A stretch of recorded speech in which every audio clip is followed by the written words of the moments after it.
everybody. Thank you so much for writing in. We are back in. And alam niyo na po how it goes. Let's dive right in para po hindi na natin patagalin. Okay, this is from Jenny J. If you were me, what would you do? I grew up in a broken family. My dad cheated on my mom and my mom gave me to my grandma. I've always felt attention deprived and love deprived, and I find it hard to trust people, especially when it comes to friendships. But when it comes to romantic relationships, I'm super gullible and low-key, let my guard down too easily. That's why I've been avoiding romantic relationships. I mean, I'm only 21 this year, so I'm still young and trying to figure life out. So if you were in my position, what would you do po? Or ano po ang maipapayo ninyo para mas mahalin at kilalanin ko pa ang sarili ko habang bata pa ako? Thank you, Mama Menga. I'm one of your ultimate fans and I see a mother figure in you that I wish I had in this world. Yes, I won't mention your full name. But thank you so much for writing in. Again, I'm just going to talk based on my experiences and what I think, but you don't have to follow this. But take what you feel will be useful and good for you. First of all, you said that medyo guarded ka, no? I'm not a psychologist or a psychiatrist. I can't really diagnose, especially somebody I've never met. I don't have enough of a background to be as specific as I wish I could be. But based sa sulat ninyo, okay, sa sulat mo, when your dad cheated on your mom and then your mom gave you to your grandma. So, the fact that medyo you're so guarded sa friendships, mahirap mag-trust, at sa romantic relationships then you're avoiding romantic relationships because sabi mo, medyo naging gullible. Okay. I think the pagka-gullible and letting your guard down easily stems from the fact that you saw siguro how your mother got hurt when your father cheated on her. And then you were very hurt when your mother abandoned you, sort of abandoned you and gave you to your grandma for her to raise. It comes from that. Also, yung part mo na nahihirapan ka mag-trust, I think that's expected and acceptable dahil sa dinaanan mo sa buhay. Pagdating sa friendships, nakakatakot magtiwala na gano'n lang. I think if I were in your shoes, I would be scared dahil naranasan ko ng maiwan ng mga taong pinakaminahal at pinagtiwalaan ko. So, naturally, ganun ko sa friendships. At sa relationships, I think nagiging mas gullible. You know what? Para siyang para siyang vicious cycle na my dad also cheated on my mom. My mom stayed. And didn't change how much I loved my dad, but for a long while there, it changed how I thought of men. And I still would fall in love with people who ended up hurting my feelings, di ba? Hindi naman lahat, pero yung past relationships ko, a lot of them. Parehong pinanggagalingan nung pagiging takot ka magtiwala at nung pagiging medyo you let your guard down at nagiging gullible ka. Alam mo bakit? I think lang ako rin may pattern na ganyan noon. Ang feeling ko sa sarili ko, I think naghahanap ako nung sabi mo, you've always felt love deprived, diba? So we want to find that in the person that we romantically love. Unfortunately, minsan din nasusuklian. Pero kasi ako, whenever I loved somebody before, up to now, I love my husband, no? Parang, I would keep a little part of myself para sa sarili ko lang. Pero hindi ibig sabihin nun na hindi ko siya mamahalin ng buong buo. Ibig sabihin, I would protect myself, but I would also not be selfish pagdating sa pagpapakita at pagpaparamdam ng pagmamahal. But I would always also look out for me. Kasi nobody on this earth can take care of you as well as you can. Kahit ikaw pa yung pinakamahal nila lang. Walang mas ikaw ang iisipin ng kapakanan mo at lahat na katulad mo. There will be many that will love you and want only the best for you. Pero ikaw lang makakapag-alaga talaga sa sarili mo. Kasi pag wala na sila, you are in a vulnerable situation. Madaling magpadala sa pagiging human lang. Pero it's believing that you are worthy of love and respect, and you need to have confidence because you deserve it. Then you will, I think, be more self-aware and be more careful about your decisions, basing them on what would be good for you and your future. Pwede naman magmahal na wala kang pagsisisihan later, di ba? Pag gusto mo maging, kunyari, intimate, like kong sinasabi is, how would you feel in the morning, the next morning? I mean, kung sure, you know, congrats, good for you, pero mahirap yung mapusok, yung padalos-dalos. Parang minsan tinatabi natin, isinaisa-isantabi natin yung makakabuti talaga sa atin na maghintay muna. Now, that's going already beyond just the question answer. I'm just trying to cover as much as I can.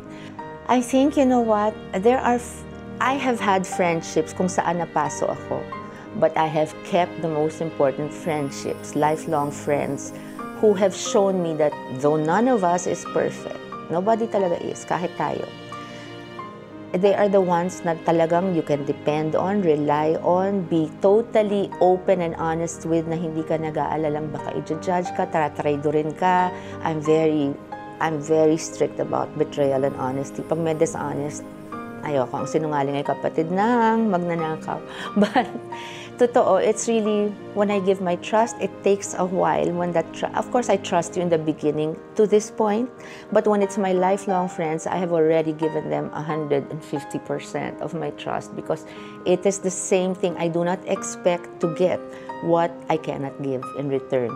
So kung anong trato nila sa akin, hihigitan ko pa yon. So I've never betrayed any of my friends na sisiraan ko kahit nag-aaway kami. Hindi pwedeng ganon kasi all those things na sinabi sa'yo were told to you in confidence in the best of times. Do not betray a friend that way.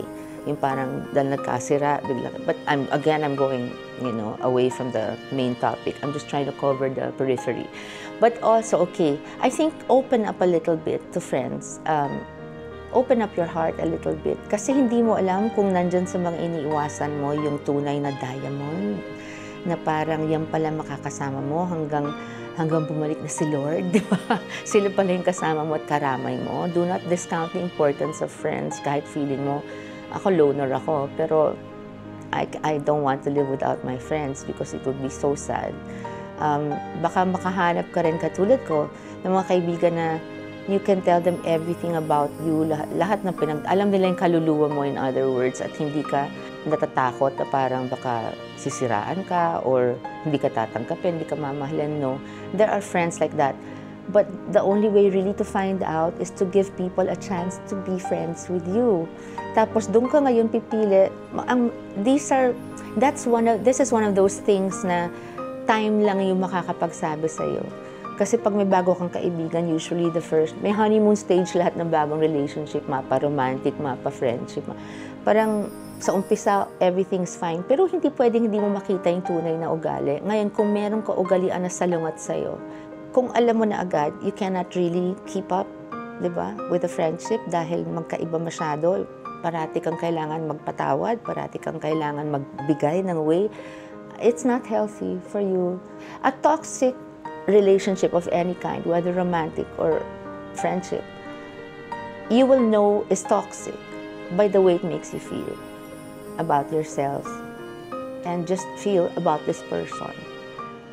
Ako sinasabi ko noon pag hinihingan ako ng advice ng mga kaibigan ko or kahit mga anak ko, parang sinasabi ko, lalo pag may boyfriend sila o may kaibigan na hindi masyado, di ba? Hindi swak, in other words. Sinasabi ko, masakit to break the relationship, pero better the pain now than yung later. Kasi mas mahaba ang relationship at ang friendship, mas marami kang na-i-invest na emotions at panahon. So, mas masakit. Pag hinintay mo pa na, alam mo namang it won't work. From the beginning, alam mo na parang hindi magtatagal to, hindi ko kaya to. Don't make yourself suffer. I used to really stay in relationships na alam ko, oh my God, kakayanin ko ba to? The minute you ask yourself that, hindi mo na kaya yun. Ayaw mong kayanin kahit kaya mo. Why will you allow yourself to be put in that situation na tiis-tiis. No, there are people who deserve your love and your loyalty much more than yung mga taong tinitiis mo lang. Don't be so hard on yourself. We all deserve loving relationships, mapa friendship yan, mapa romantic. And like I said, pagdating sa romance, please take care of yourself. Don't give too much na ang feeling mo wala ka nang tinira para sa sarili mo. It's easy to say, oh, I can't live without this person.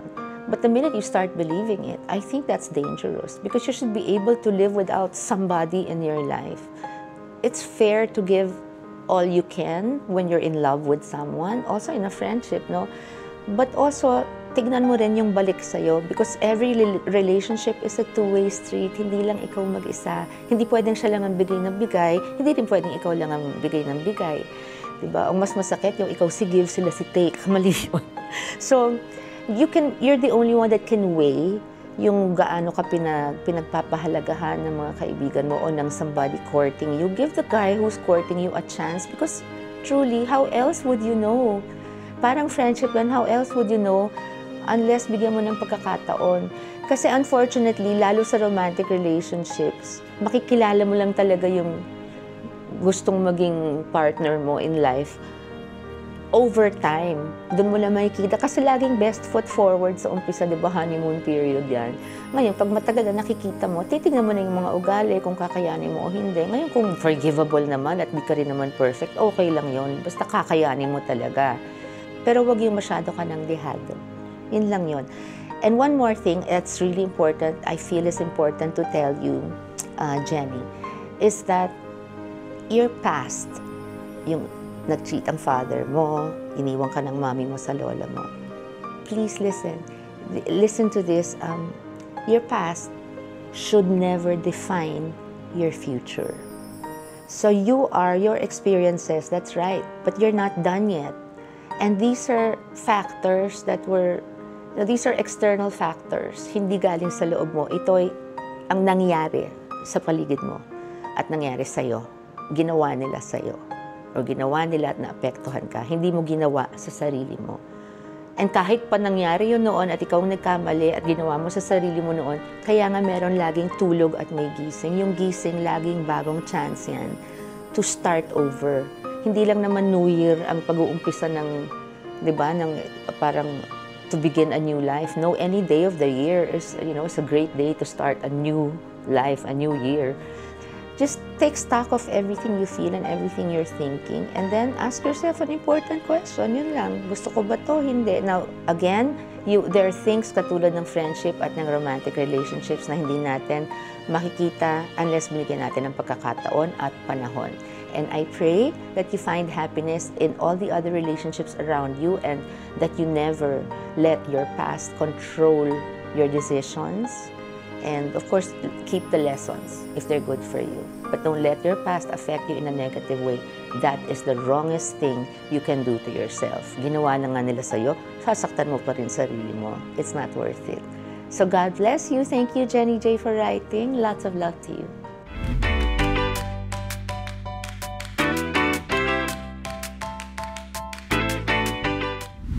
Okay, this is from Standing the Star, Katie. Thank you so much, Katie, for what you wrote before this. It's pretty long and really lovely, but I won't read that now. I'll go straight to your main letter. Thank you so much for your kind words. So loving. Thank you. Our one and only between, Mami Sharon, you've been so open about your struggles in love and life, facing failed relationships, working hard as a single mom before, and experiencing moments when you were at your lowest. Despite all that, you've said that being in love is still one of the happiest times in life. So true. You've managed to keep a positive outlook and never let your hardships show on screen, continuing to inspire so many of us. How do you find the strength to keep going, to stay positive, and to believe in love and happiness despite the pain you've experienced? And what advice would you give to someone like me who feels afraid to take risks because of the fear of failure or heartbreak? Thank you for being such an inspiration to so many of us. I love you, Mami Sharon. I'll be looking forward to your reply. Your advice means so much to me. With love and admiration, Standing the Star _ Katie. Thank you, Katie. You are the one that does all those beautiful posts. Thank you, Katie. Okay, honey. Certain things in life, like romantic relationships, especially romantic relationships, that yes, I've never stopped believing in. Okay, you'd never see the true colors of someone or the true direction of a relationship until you take the risk and you give it a chance. Because kaya nga nagkakaroon ng stage na boyfriend-girlfriend or dating, di ba? Kasi you can't just meet somebody and tell yourself, ito na, tapos napakasal na kayo bukas. It doesn't work that way. That's why we go through dating, that period, that stage, and then being in a relationship, in a committed relationship, and then you get to know each other. That's what it's for. That's what the stages are for. So before you make that final life commitment of getting married or living together, I think you should give yourself a chance. It's true, I've been hurt a few times, not just a few, but in a major way, a few times in my lifetime. But I never really closed my doors on romance. Because see, I've known ever since, people are different from one another. So you can't really judge someone based on a past experience, no matter if it was painful or not. Parang hindi mo alam ang ugali nitong taong ito, kahit i-compare mo sa ex or exes mo, magkakaiba yan. Kahit na minsan lumaki tayo sa iisang bahay, di ba, magkakaiba tayo ng ugali sa mga kapatid natin, lalo na yung mga taong with different backgrounds. You know what?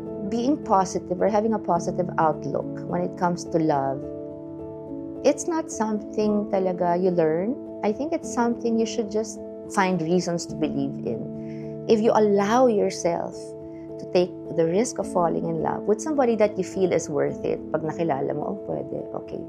Protect yourself then, protect your heart. There was a time also when I was younger, basta parang infatuated ka pa lang, akala mo yun na. It's not always like that.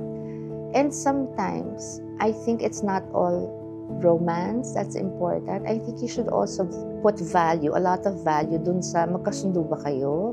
Do you have the same interests? Do you have the same values? Kasi ang hirap pag nakikita mo na in the beginning when you're getting to know each other, yung muna kayong sine, coffee kayo, that's that stage, di ba? Nakikita mo na medyo may ugali siyang mali or yung opinion niya about something is not the same as yours, masyadong magkaiba.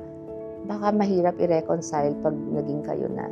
Kasi hindi mo pipilit certain things like the way somebody was brought up, di ba? And hindi mo pwedeng basta pagkasunduin kayo. You can't keep adjusting to someone.